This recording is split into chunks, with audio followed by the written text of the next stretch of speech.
18. Division of the rest of the land. The whole assembly of the Israelites gathered at Shiloh and set up tents of meeting there. The country was brought in under their control. But there were still 7 Israelite tribes who had not yet received their inheritance.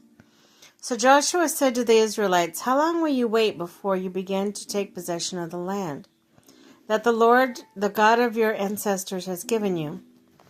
Appoint 3 men from each tribe. I will send them out to make a survey of the land and to write a description of it, according to the inheritance of each. And then they will return to me. You are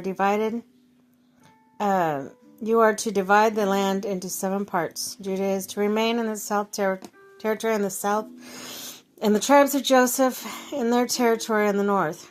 After you have written descriptions of the 7 parts of the land, bring them here to me, and I will cast lots for you in the presence of the Lord your God." The Levites, however, do not get portion among you, because the priest service of the Lord is their inheritance. And Gad, Reuben, and half tribe of Manasseh have already received their inheritance on the east side of the Jordan. Moses, the servant of the Lord, gave it to them.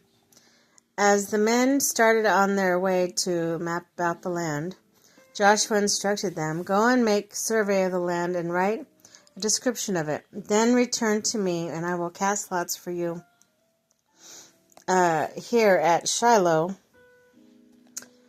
in the presence of the Lord." So the men left and went through the land and wrote the description on the scroll, town by town, in 7 parts, and returned to Joshua the camp.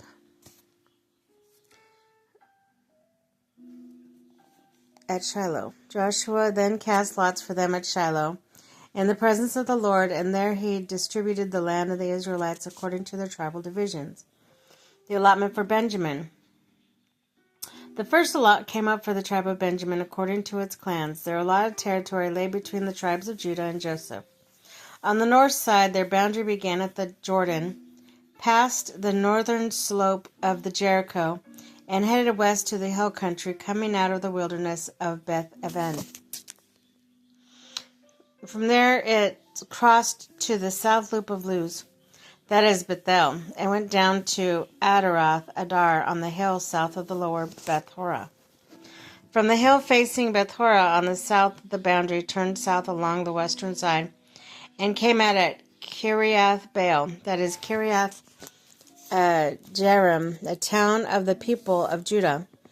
This was the western side. The southern side began at the outskirts of Kiriath Jearim on the west, and the boundary came out of the spring of waters of Nephtoah.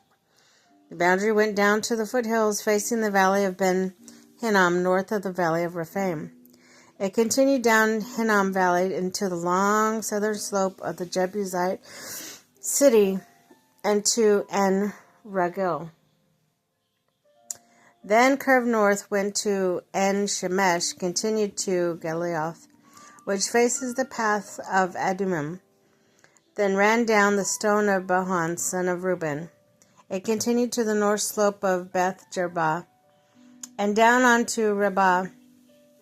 Then it went to the northern slope of Beth Hoglah, and came out the northern bay of the Dead Sea at the mouth of the Jordan in the south. This was the southern boundary. The Jordan formed the boundary on the eastern side. These were the boundaries that marked out the inheritance of the class of Benjamin on all sides. The tribe of Benjamin, according to the clans, had the following towns: Jericho, Beth Hoglah, Emek Kezath, Beth Arabah, Zemek, Bethel Avim, Para, Ophrah, Kephar, Amani, Ophini, and Geb, 12 towns and their villages: Gibeon, Ramah, Beroth, Mizpah, Kephera, Moza, Rakim, Erpil, Tarla, and Zerlah, Heleph, the Jebusite city, that is Jerusalem, Gibeah, and Kiriath, 14 towns and their villages. This was the inheritance of Benjamin, 4 clans.